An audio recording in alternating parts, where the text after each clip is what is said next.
Hey guys, how are you? Hi. Hey, how are you? To start, Tom, I'll ask you a question first. With a show like this, it is all kind of shrouded in mystery, which is we're used to that with FX. A lot of the shows there have this level of mystery to them that we're invested in right from the start. But for you, from a writing standpoint, and a creative standpoint, where do you kind of find the balance of like connecting us with these characters while still having that level of mystery kind of shrouding their every move? Well, I would say the mystery is the characters for me. I mean, like, Mhm. I think people are endlessly mysterious, even when they're not in mystery shows. So, I mean, like, who are we? Like, I mean, who were we? Who are we? Who will we be? That's the premise of the show. And that's the biggest mystery is not in this show, like the genre is often about who done it. Like, who is the killer? In this show, it's just the question of who are we? Who are these characters? And who will they be? And so we're really figuring them at the center rather than the criminality. So the mystery is really intrinsic to the whole. It's such an interesting question because you're taking that genre and rather than saying it's an externality to the characters, you're saying actually the characters, they're the genre. The story of their life is the genre. Mhm. Yeah. Yeah. And it is, I'm obsessed with it. I was watching it late last night and I was just like, I need to go to bed, but I want to keep watching.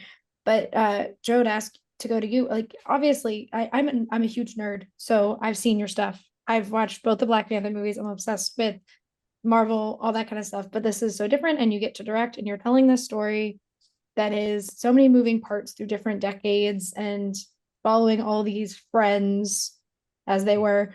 But for you, what is kind of the coolest part about getting to play with those decades and get to see all these characters from when they're young and fresh to like the future when we get to see kind of like not their downfall, but like when they're at their most kind of broken as a group. Yeah, I think it's like really interesting because we all change over our lives, right? Mm-hmm. And in this show, we get a chance to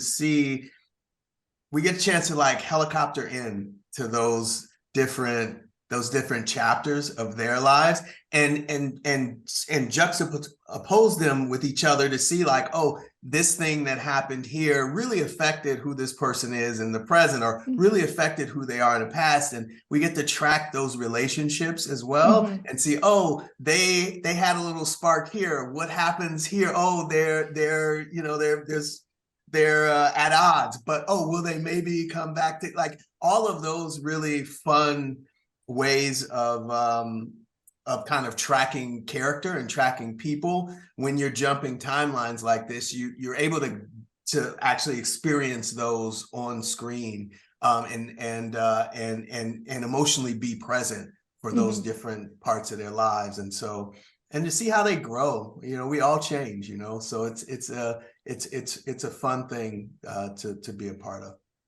Yeah, and I'm always fascinated by this. Just so when you're on the producing side of things and you're looking at a story, what is it for you that kind of like inspires you to want to like back something? Like, what is the thing that you're like, yes, this is something I want to be a part of? I think it's something that I would want to watch ultimately and feeling like something I haven't seen before. And for Mm-hmm. me, what really stood out about this piece, I've worked on a lot of limited series, um, and I've been involved with projects that touched on different genres, but I think the way that this plays with genre, that it plays with storytelling in such a nuanced and kind of fun puzzle way, to feel like, as Tom and Joe were both saying, in terms of the way we follow character in their relationship moments, the way we jump back and forth in time, and then it creates these questions of like, wait, how did that happen to their relationship? The Mm-hmm. game of that in the storytelling, and having that feel original and fresh while we're also following something as timely as the AI questions and the kind of morality around law enforcement and the quest for justice. All of those elements really just made it such a compelling package. Yeah, and I am fascinated for both Tom and Joe by like the cast. Obviously, it's filled with people like you could instantly recognize, like Brian and Kate. You could put them just like standing as far away from me as possible, and I'd be like, I see them. I know those two.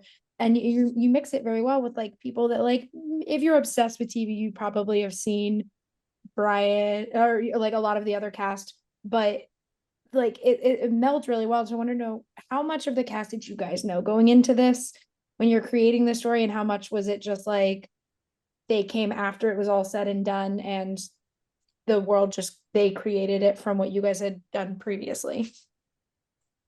I would say about the cast or casting rather, that we knew we just had to get sensational people, because the whole premise of the show is, you know, you want to be with these characters through their lives. It's not the externality of the plot, it's these people. You want to, oh, this is them at Quantico, this is them during their career, this is who they fall in love with. It's a very intimate viewing relationship with the cast. So our very simple starting point is they have to be amazing actors, and you have to want to spend time with them. And we were fortunate to get, I think, the best possible cast for this piece. I think you really, both in terms of individually, but also their relationships with each other, you just want to join them and spend time with them. And it was as simple as that. And, you know, I've always felt like some people that you don't know maybe as well, that to me isn't really the question. The question is, are they fantastic, and do you want to spend time with them? That's the real key. Yeah, I mean, there's not much to piggyback on that. That's absolutely, I don't have anything to add. Well, no, it's funny because as I was saying that question, I realized in real time that there were two Brians, because I was like, Brian, oh wait, his name is like, I was like, oh wait, no, there's two Brian Brians. Smith. I was like, there's Brian's all around. But also, Joe, I wanted to ask you, you talked about kind of like, oh, they have this connection, where is that in the future? And that is really fun to kind of see how that is explored throughout the different timelines, I guess you could call it. There is it's one timeline, but like different times in that timeline. And when you are mapping something like that out from a director standpoint, how do you work like with the actors and like your vision to make sure like those little moments come across, so when we do come back to them, it hits and we're like, oh yeah, I remember when they glared at each other in class for like 5 seconds? You know, that's a great question. I mean, that's a big part of the challenge of shooting something like this, is really being able to map and track where you are and where each character is, where they are in relation to the relationships they have with each other, in relationship to their overarching arc in the show. And that's a part of the preparation before you get to set, and being able to be available and have that to be that bounce board with the actors, if they have questions or if they are wanting to play with something or try something. How does that fit within the arc? And so yeah, that was, it's just really being prepared. It's a little extra preparation that you have to go into each day with. Yeah, and for a quick last question, Jessica, the show is essentially Kate's show. It's Poet's show, and we're on this journey a lot with her. Like, obviously, there's a lot of other characters at play, and we get to see their stories throughout. But it is Poets, which is cool because normally this genre would be just the men's side of things, and like maybe a woman as a side character. So it's kind of cool that it is a lot of her story first and foremost. Is that something that you look for when you are producing things, to kind of have female characters that are not always just the side, I don't want to say side piece, but like the side characters in the overall story?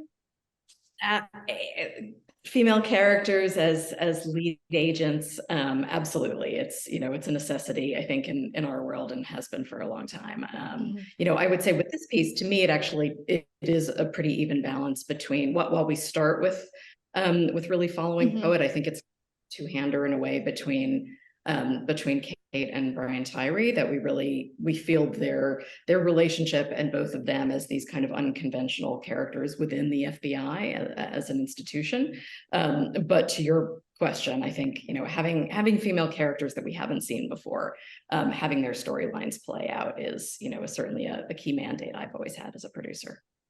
Awesome. Thank you. I would just quickly add that we were interested really in, I think lots of characters now have been simplified, like they're all strength, as a kind of remedy to fact they've been seen as not given fair representation in the past. And I think, you know, in this show, we were always about people's complexities and people's vulnerabilities and their flaws as much as their strengths. And that was something we were really keen to kind of put at the front of this piece. Like, they're messed up people trying to do the best they can.